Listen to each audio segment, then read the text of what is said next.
నమస్కారం, welcome to NSN news. నేను మీ బాలు సిరినేని.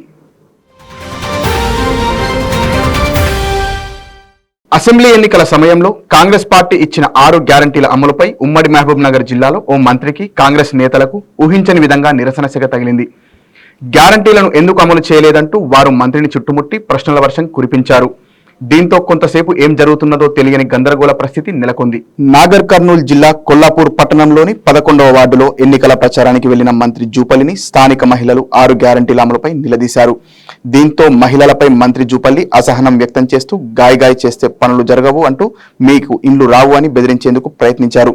మహిళలు సైతం దీటుగానే సమాధానమిచ్చారు.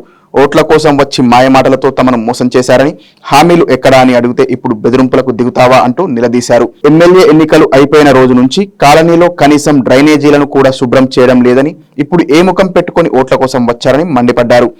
లోక్సభ ఎన్నికల్లో కాంగ్రెస్ కు తగిన బుద్ధి చెప్తామని స్పష్టం చేశారు. ఏం చేయాలో తోచని మంత్రి మహిళలకు ఎటువంటి సమాధానం ఇవ్వకుండానే వెళ్లిపోయారు.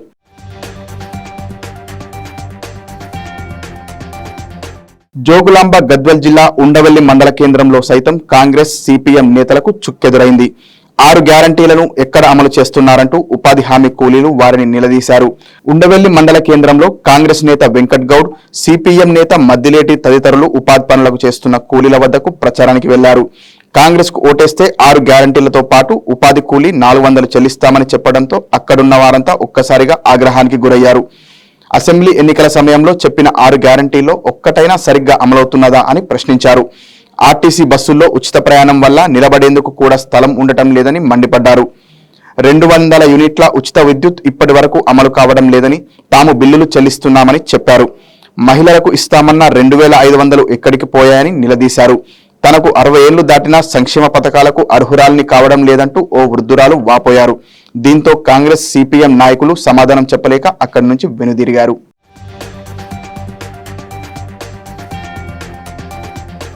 సాధారణంగా పులి, ఎలుగుబంటి మధ్య ఎలాంటి సంఘర్షణ జరగదు. అయితే ఈ రెండు ఎదురుపడినప్పుడు జరిగిన అరుదైన సంఘర్షణకు సంబంధించి వీడియో క్లిప్ సోషల్ మీడియాలో వైరల్ అయింది. ఉత్తరప్రదేశ్లోని పిల్బిత్ టైగర్ రిజర్వ్ లో ఈ సంఘటన జరిగింది. అటవీ ప్రాంతంలోని దారి మార్గంలో ఓ పులి షికారు చేస్తుంది. సఫారీ వాహనంలో ఉన్న పర్యాటకులు ఆ పులిని ఆసక్తిగా చూస్తున్నారు. కాగా ఒక ఎలుగుబంటి పొదల్లోంచి బయటకు వచ్చింది. పులి ముందు నుంచి దారి మార్గాన్ని దాటి వెళ్ళింది. ఎలుగుబంటి వెళ్లిన పొదల వైపు పులి తొంగి చూసింది. ఆ తర్వాత పక్కకు వెళ్ళింది. అయితే తిరిగి వెనక్కి వచ్చిన ఎలుగుబంటి ఉన్నట్టుండి దాడి కోసం పులి మీదకు వెళ్ళింది. ఈ ఘర్షణను ఊహించని పులి ఏమాత్రం బెదరలేదు. అయితే టీవీగా నిల్చొని ఉంది. అనంతరం ఎలుగుబంటి తిరిగి పొదల్లోకి వెళ్లిపోయింది. రిటైర్డ్ ఐఏఎస్ అధికారి డాక్టర్ రవిగుప్తా ఈ వీడియో క్లిప్ను ఎక్స్లో షేర్ చేశారు. పులి, ఎలుగుబంటి మధ్య అరుదైన ఘర్షణ దృష్టమని పేర్కొన్నారు. ఎలుగుబంటి భయంతో దాడికి ప్రయత్నించినప్పటికీ బెదరని పులి ప్రశాంతత కోల్పోలేదని తెలిపారు. మానవులకు ప్రకృతి ఎన్నో పాఠాలు నేర్పుతుంది అని శీర్షిక ఇచ్చారు. ఈ వీడియో క్లిప్ సోషల్ మీడియాలో వైరల్ అయింది.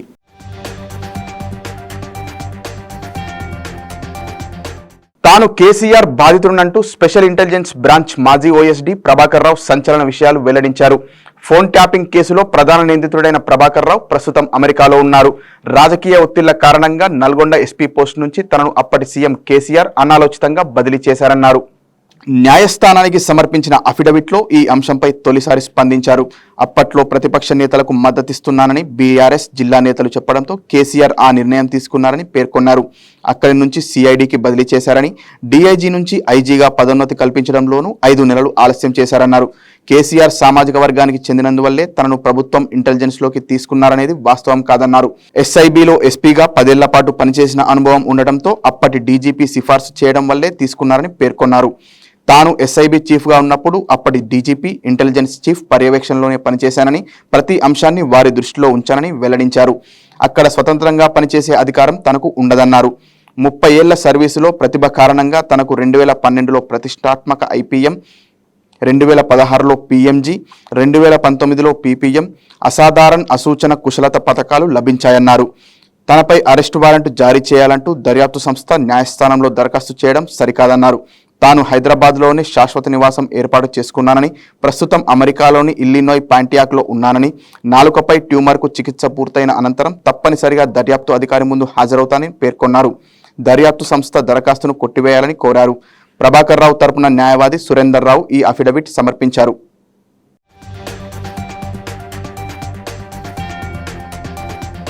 టీడీపీ, బీజేపీ, జనసేన కూటమి రాజ్యాంగానికి వ్యతిరేకంగా చేస్తున్న పనులకు సంబంధించి ఎలక్షన్ అధికారులకు ఫిర్యాదు చేశామని వైసీపీ నెల్లూరు ఎంపీ అభ్యర్థి విజయసాయిరెడ్డి అన్నారు.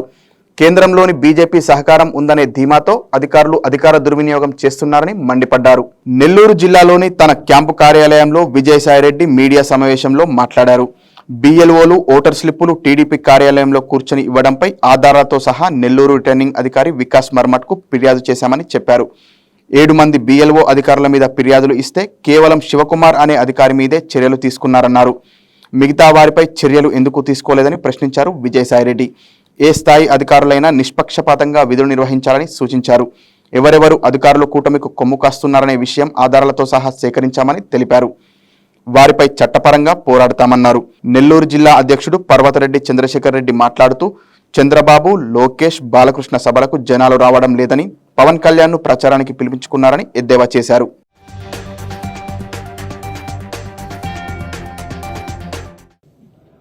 చాలామంది BLOs, booth level officers, Telugu Desam party division కార్యాలయాలు, ప్రతి డివిజన్లో కూడా వారి కార్యాలయాలు ఉంటాయి.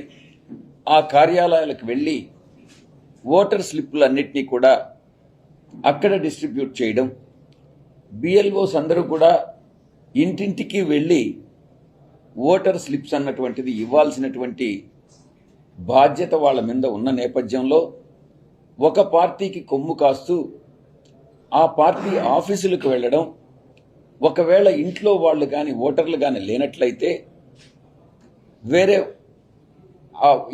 ఎవరికైతే తీసుకునేటటువంటి అధికారం ఉంటుందో వాళ్ళకి అందజేయడం చేయాలే కానీ ఈ రకంగా కేంద్రంలో పాలకపక్షమైనటువంటి బీజేపీ సహకారం ఉంది అన్నటువంటి ఒక బలంతో తెలుగుదేశం పార్టీ, జనసేన, బీజేపీ కూటమికి అధికారులందరూ కూడా కొమ్ము కాస్తా ఉన్నారు. దీన్ని మేము కంప్లైంట్ రూపంలో ఇచ్చాం. ఈ విషయాల పట్ల మా జిల్లా అధ్యక్షులు చంద్రశేఖర్ రెడ్డి గారు వివరాలన్నీ వివరిస్తారు. రాష్ట్ర ప్రజల్లో వైసీపీ ప్రభుత్వంపై వ్యతిరేకత స్పష్టంగా కనిపిస్తుందని ప్రధాని నరేంద్ర మోడీ అన్నారు. ఎన్డీఏ కూటమి ప్రభుత్వంపై ప్రజలు నమ్మకంతో ఉన్నారని, ఏపీలో కూటమి అభ్యర్థుల విజయం తథ్యమని అభిప్రాయపడ్డారు. మహిళలు, యువత మద్దతు 3 పార్టీలకు పుష్కలంగా ఉందన్నారు. విజయవాడ రోడ్ షో అనంతరం టీడీపీ అధినేత చంద్రబాబు, పవన్ కళ్యాణ్లతో ఆయన 10 నిమిషాల పాటు భేటీ అయ్యారు. రాష్ట్రంలో తన 2 రోజుల పర్యటనపై సంతృప్తి వ్యక్తం చేశారు. ఇక్కడ ఎండవేడిమి తీవ్రంగా ఉందని, ఆ ప్రభావం పోలింగ్ పై పడకుండా చూడాలన్నారు. పోలింగ్ రోజు ఉదయం 7 గంటల నుంచి 10 గంటల లోపే ఎక్కువ మంది తమ ఓటు హక్కును వినియోగించుకునేలా చూడాలని కోరారు. పోలింగ్ శాతం ఎంత పెరిగితే ఎన్డీఏకు అంత లాభమని మోడీ సూచించారు. తనను ఆదరించిన ఏపీ ప్రజలకు ప్రత్యేక కృతజ్ఞతలు తెలిపారు.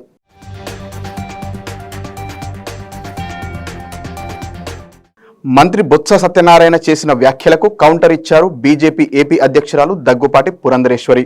పచ్చ కామెర్ల వారికి లోకమంతా పచ్చగానే కనిపిస్తుందని ఎద్దేవా చేశారు.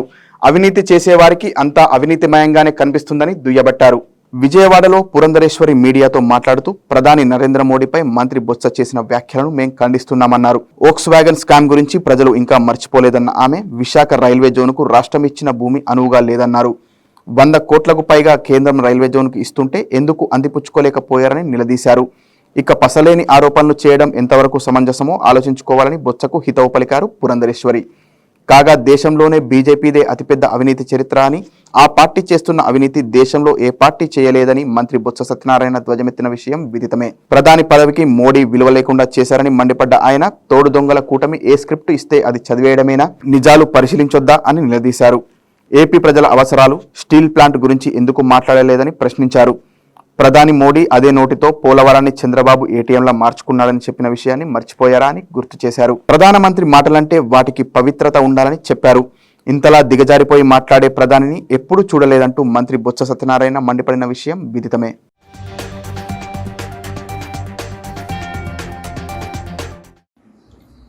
బొత్స సత్యనారాయణ గారు ఈ మధ్యన నరేంద్ర మోడీ గారు చేసినటువంటి వ్యాఖ్యల్ని నేను తీవ్రంగా ఖండిస్తున్నాను.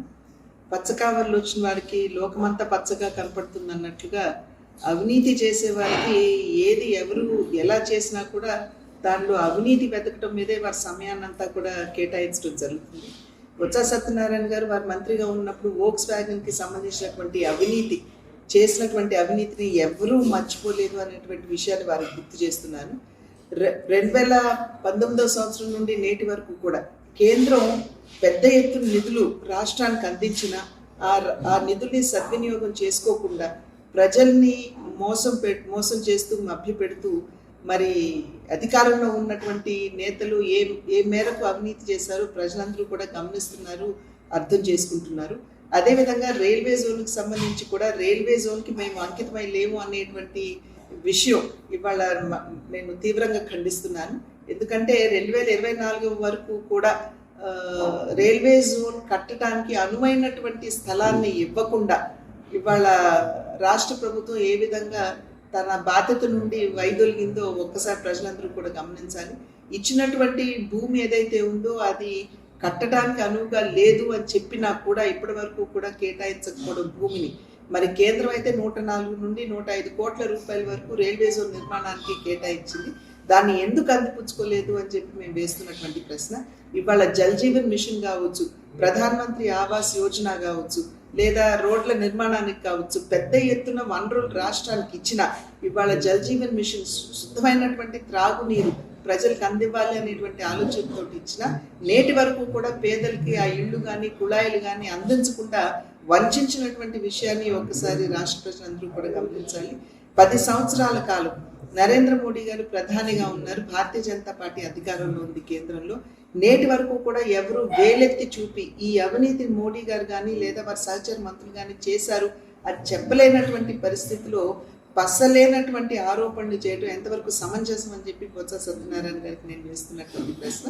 ఇవాళ నరేంద్ర మోడీ గారు వచ్చి ఈ రాష్ట్రంలో 100% కరప్షన్, 0% డెవలప్మెంట్ అన్నది ఏదైతే వారు అంశాన్ని లేవనెత్తారో ముందు దానికి జవాబు ఇవ్వమని చెప్పి నేను బొత్స సత్యనారాయణ గారికి నేను వేస్తున్నటువంటి సవాల్.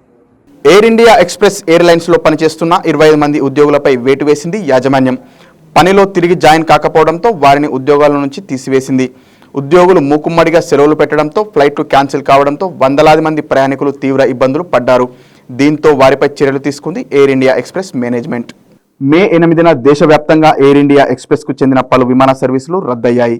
సోమవారం రాత్రి నుంచి దాదాపు 70కి పైగా విమాన సేవలు నిలిచిపోయాయి. సిబ్బంది సిక్ లీవ్లు పెట్టడంతోనే ఈ సమస్య తలెత్తింది. సంస్థలో కొన్ని విధానాలపై నిరసన వ్యక్తం చేస్తూ దాదాపు 300 మంది మూకుమ్మడి సెలవులు పెట్టారు. విమాన సర్వీసులు రద్దు కావడంతో పలువురు ప్రయాణికులు సోషల్ మీడియాలో అసంతృప్తి వ్యక్తం చేశారు. దీనిపై స్పందించిన ఎయిర్ ఇండియా ఎక్స్ప్రెస్ క్షమాపణలు చెప్పింది. 7 రోజుల్లోగా ప్రయాణాన్ని రీషెడ్యూల్ చేసుకోవచ్చని సూచించింది. ఇక ఇప్పుడు గడువులోగా విధుల్లో చేరని 25 మంది ఉద్యోగులను టెర్మినేట్ చేస్తూ నిర్ణయం తీసుకుంది ఎయిర్ ఇండియా మేనేజ్మెంట్.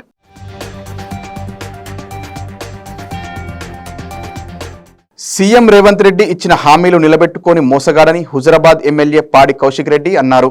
కరీంనగర్ జిల్లా ప్రజల సమస్యలు తెలిసిన వ్యక్తి వినోద్ కుమార్ను గెలిపిస్తే పార్లమెంటుతో మాట్లాడి సమస్యల పరిష్కారానికి కృషి చేస్తారన్నారు. రాష్ట్రంలో 6 గ్యారంటీల అమలు జరగాలంటే బీఆర్ఎస్ పార్టీని పార్లమెంట్ ఎన్నికల్లో ఖచ్చితంగా గెలిపించాలన్నారు. పార్లమెంట్ ఎన్నికల ప్రచారంలో భాగంగా కరీంనగర్ జిల్లా హుజురాబాద్ నియోజకవర్గంలోని జమ్మికుంట అంబేద్కర్ చౌరస్తాలో రోడ్ షో నిర్వహించారు. రోడ్ షోలో ఎంపీ అభ్యర్థి బోయినపల్లి వినోద్ కుమార్తో కలిసి కౌశిక్ రెడ్డి మాట్లాడారు. ఎన్నికల ముందు కాంగ్రెస్ పార్టీ 420 హామీలతో తెలంగాణ ప్రజలను మోసం చేసిందన్నారు. 6 గ్యారంటీలు అమలు చేశామని చెబుతున్న కాంగ్రెస్ పార్టీ గ్యారంటీలు ఎవరికి అమలు చేశారో కూడా చెప్పాలన్నారు. మహిళలకు 2500 పెన్షన్, రైతులకు రుణమాఫీ, 500 రూపాయల బోనస్ లాంటివి 6 గ్యారంటీల్లో లేవా అని కౌశిక్ ప్రశ్నించారు. కాంగ్రెస్ ప్రభుత్వం ఇచ్చిన 6 గ్యారంటీల్లో పూర్తి స్థాయిలో ఒకటి కూడా అమలు కాలేదన్నారు. సిరిసిల్ల కంటే హుజురాబాద్ నియోజకవర్గంలో 10,000 ఓట్ల మెజార్టీ తీసుకొస్తామని ధీమా వ్యక్తం చేశారు. వినోద్ కుమార్ను గెలిపిస్తే ఇద్దరం కలిసి ఈ నియోజకవర్గ అభివృద్ధికి కృషి చేస్తామని హామీనిచ్చారు. రాష్ట్ర వ్యాప్తంగా కేసీఆర్ రోడ్ షోకు అనూహ్య స్పందన వస్తుందని, పార్లమెంట్ ఎన్నికల్లో మెజార్టీ సీట్లు బీఆర్ఎస్ గెలవబోతుందని పేర్కొన్నారు. ప్రచారంలో ఎమ్మెల్సీ రమణ, మాజీ MLC Naradasu Lakshmana Rao, Jammikunta municipal chairman Thakkalapalli Rajeshwara Rao, SC corporation మాజీ chairman Banda Srinivas, tourism development corporation మాజీ చైర్మన్ గెల్లు శ్రీనివాస్ యాదవ్లతో పాటు నాయకులు, కార్యకర్తలు పాల్గొన్నారు.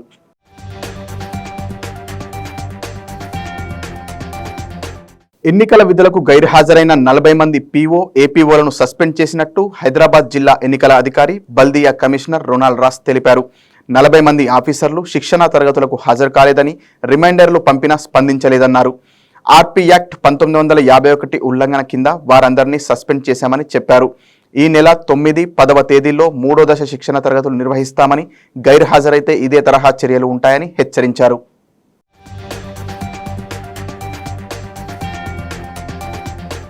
మరిన్ని వార్తలతో మళ్ళీ కలుద్దాం. నమస్కారం.